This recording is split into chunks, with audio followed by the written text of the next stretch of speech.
Welcome back to a brand new video of the Target Individual Program, talking the experience. Now the light just turned off as I walked by. I guess so.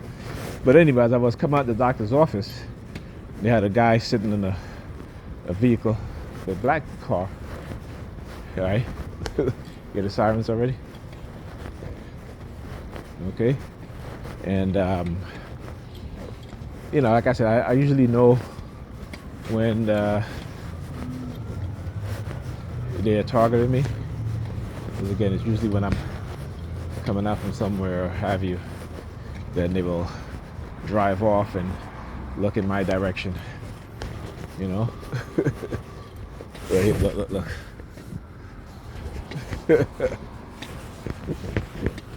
Anyhow,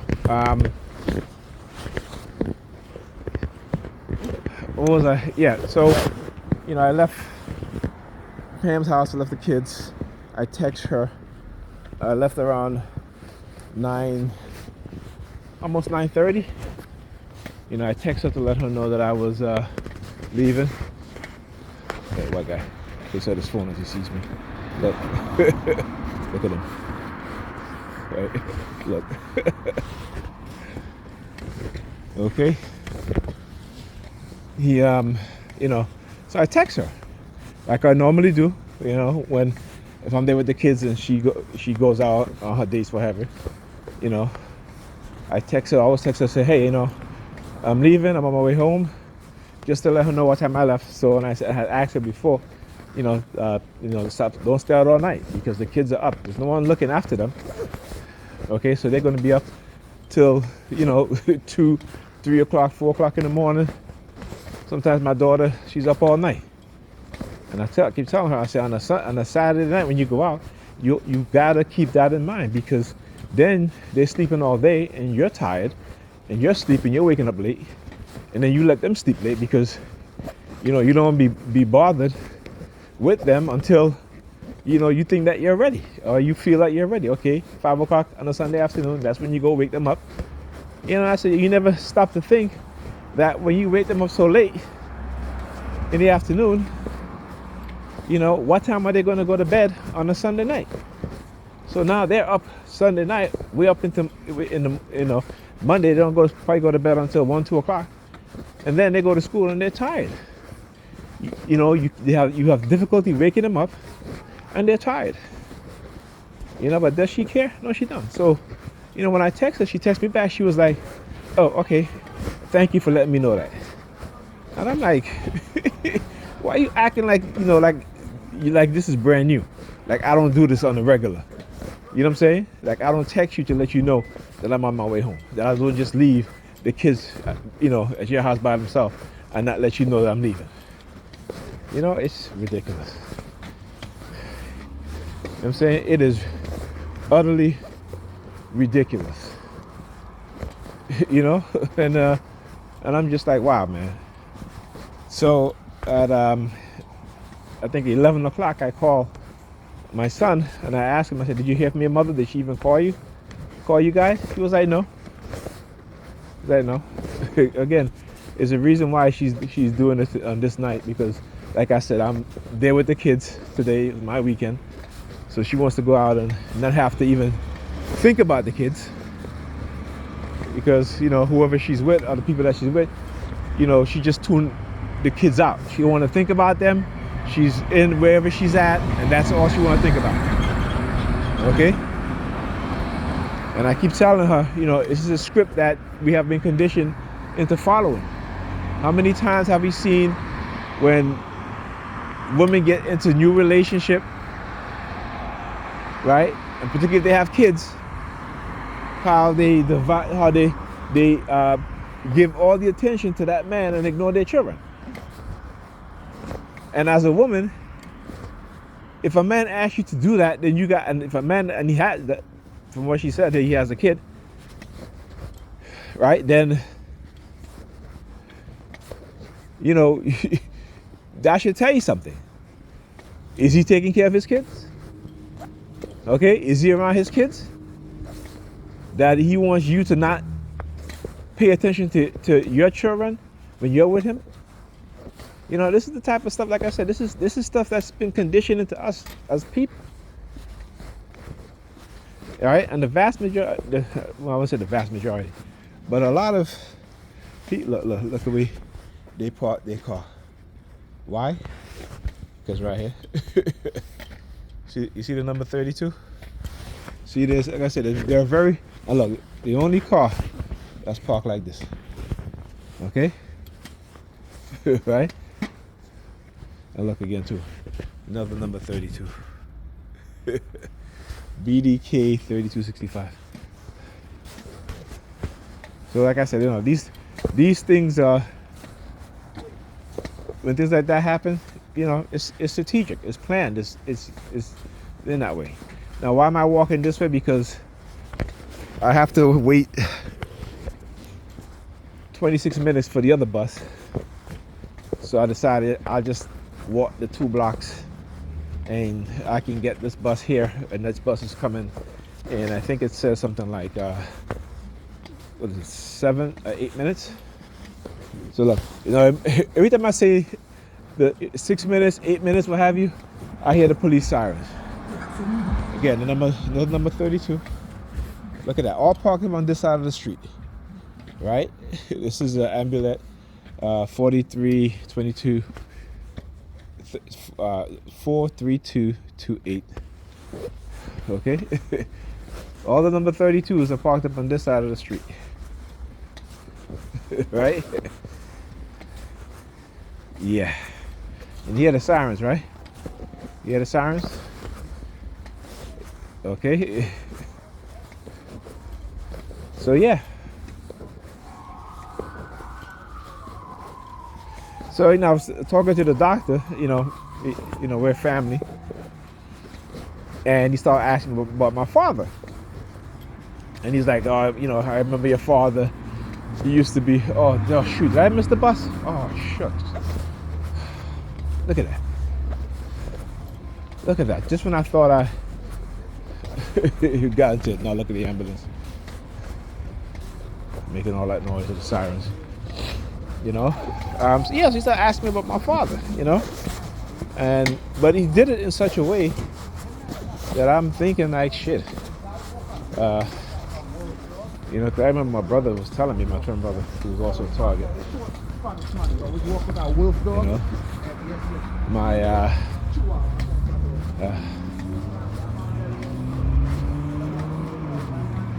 my twin brother, who was a TI first, you know, what they did to him. And, you know, he was, used to tell me, he was like, you know, at times they was sending subliminal messages because trying to insinuate that the reason why they were doing this to us is because of our father, right? And, you know, so when he mentioned my dad, you know, my mind was going to go there, and I was like, wait a minute. I was like, no, let me not think like that. Maybe it's a possibility, I don't know, but I'm not going to start going down that road. Okay. You know, I mean, my father was a bodybuilder in his days, and you know, I'm sure there were probably people who he might have pissed off because, you know, women love men with muscle, so I don't know, you know. So I'm just saying, you know, back in them days, I don't know. All right, and I'm not gonna go on these wild way of thinking. Right, I'm not gonna go on these wild way of thinking. All right. So anyhow, this is what they will try to do. All right, again, using silent sound to manipulate outcomes and, you know, manipulate you and I. But like I said, you gotta understand how they do these things, the process. And this is the reason, like I said, I look at not just my targeting, but I look at the black community, my community, the black community, and I see 80% of children being raised in households headed by women. These women are working, then they're enjoying their fun time, whether that be in the church, whether that be partying, going out on dates, what have you, such, while the children are at home, usually by themselves, or bringing them over to other family members, okay? Or these kids are hanging out with their friends, again, not learning anything because the father's not there. Not to say the father's not in their lives, but the father don't live in the house 24/7. And it's a big difference. Than the father visiting every other weekend or every weekend, what have you, it's a big difference. And particularly when these women are not teaching these children anything. Okay? And except they treat them as their friends. They want to be friends, or have you, or they don't want them to talk about this, talk about that. And you got to be open to your kids. You got to talk to them, but you got to be their parent. You can't let them think that you're friends. Particularly when it comes to our daughters, particularly with these mothers. These mothers treat their daughters as if they're their friends. Like for me, when I'm there, I wouldn't let my daughter dress a certain way to go to school, that I see her mother dressing her. I wouldn't do it. Because these women are not thinking about the future of their children in a way. Bro, you see me getting in, I didn't stick my hand out, just keep going. You know what I'm saying? So they're not teaching their children about the truth of the world, about white supremacy. Okay? They're not building good character. They're not building discipline. They're not building structure within these young kids. And it's hard when, as a father, you have to, if you have your kids for the weekend, you're with them or have you, or in my situation, because of what's happening with me, I have to go over to her house, and most of the time I'm there during the weekend, I make them clean up, do all that stuff. But once I go, I come back the next day and my daughter just have the place in a wreck, okay? Not also our daughter, but also Pam, she has the place in a wreck, And it's like she doesn't see it, and it's like, it's very difficult, very hard. And particularly when you have the white races and even those I'm talking about who have black faces, okay? Because not all skin folk is skin folk. I understand that. And a lot of them are in the police department, okay, thinking that they're white, that they bleed blue, okay? And that's the false conditioning in their mind. Because all they got to do is look at the reality. When black police officers violate the rights of other black people, they get fired, they get thrown in jail, they get charged with assault or whatever else. When white officers do it, the vast majority of them don't. And then if you have a black police officer with a white partner, that black police officer will be even more aggressive to black people, black men and black boys in general. Because subconsciously, he's been conditioned to want to appease and want to make his white partner pleased with his job as a police officer of roughing up the black people, of assaulting the black people, right? So you can get invited to dinner. It saddens me when I hear black police officers speak about black men and black boys with the mindset and the eyes and the view of these white racists, right? And this is why, particularly when the undercover police officers, the black ones, because a lot of them build their career off of arresting and incarcerating black men and boys, planting drugs on black men and boys, right? And if these officers meet a black boy or man that knows they're right, they take offense to that, and their ego, comes out and they do all kind of shit, right? But they don't do that shit. They don't go patrol around in the white suburbs. They don't pull over white teenagers. And if they do, these white teenagers is telling them, yo, you ain't gonna do nothing to me. I know my rights. Right? So you don't hear stories of black police officers assaulting young white teenagers or young white men. Right? You don't see that shit on the news.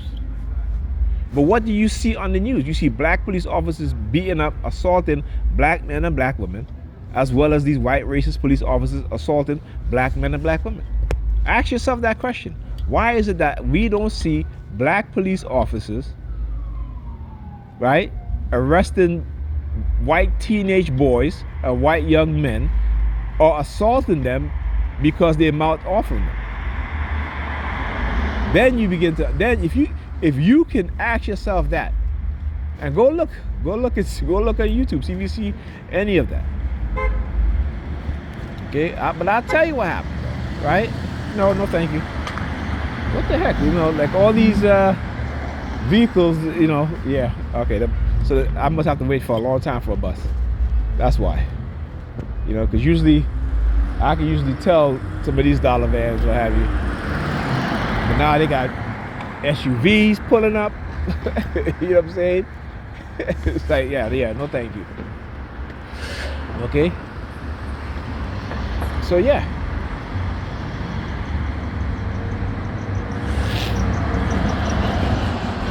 Excuse me.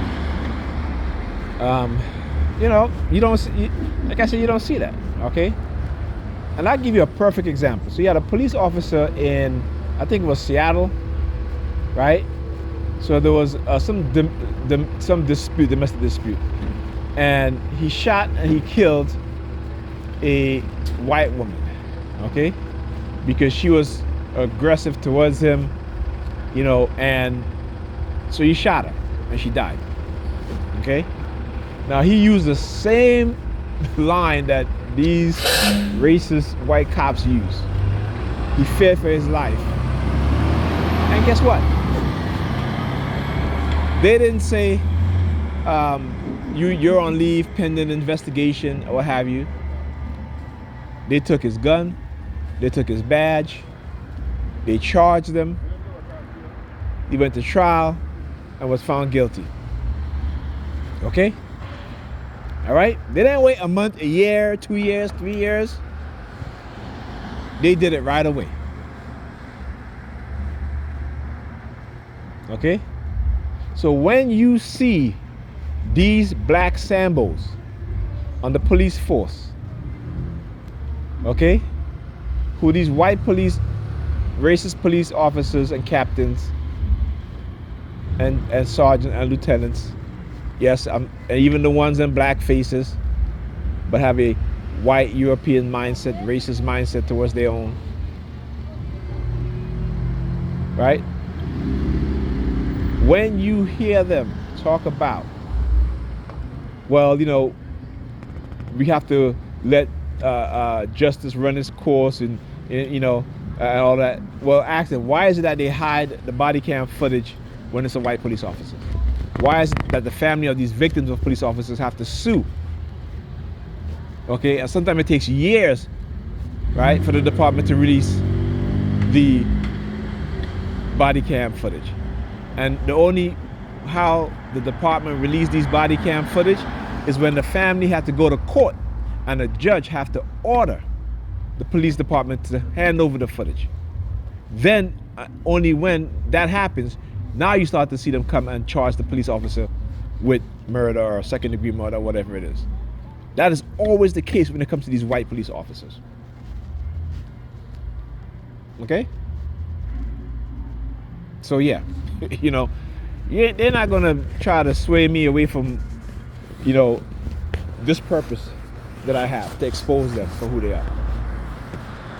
Okay? And they can get these women to lie.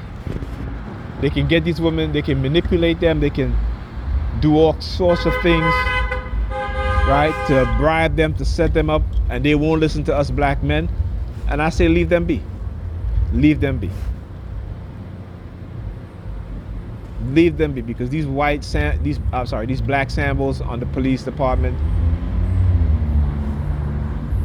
right, in the churches, leave them be.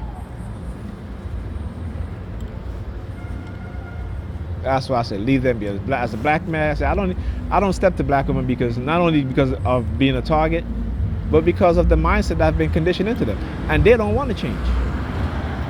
And the reason why they don't want to change is because they're being psychologically manipulated into not changing. Okay? But also know this, that I know that this is white orchestrated. This is orchestrated by white people in power, racist white people. Okay? So I know this.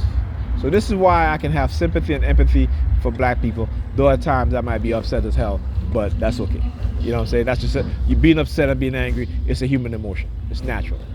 But what they don't want us to have for each other, particularly black people, is for us to love each other in a way in which we start to protect each other and protect our children, protect our communities, or the communities that we live in, from these racist people. They don't want that. This is why they need to destroy the love that we have for one another and destroy the love that we have for ourselves. Right? Because right now, black people don't have love for themselves. What they have love for is material things. They have love for other people except for themselves and for each other. Okay? So yeah. Anyhow. I gotta check the bus schedule and see what time the bus is coming. And I'll talk to you guys in the next video.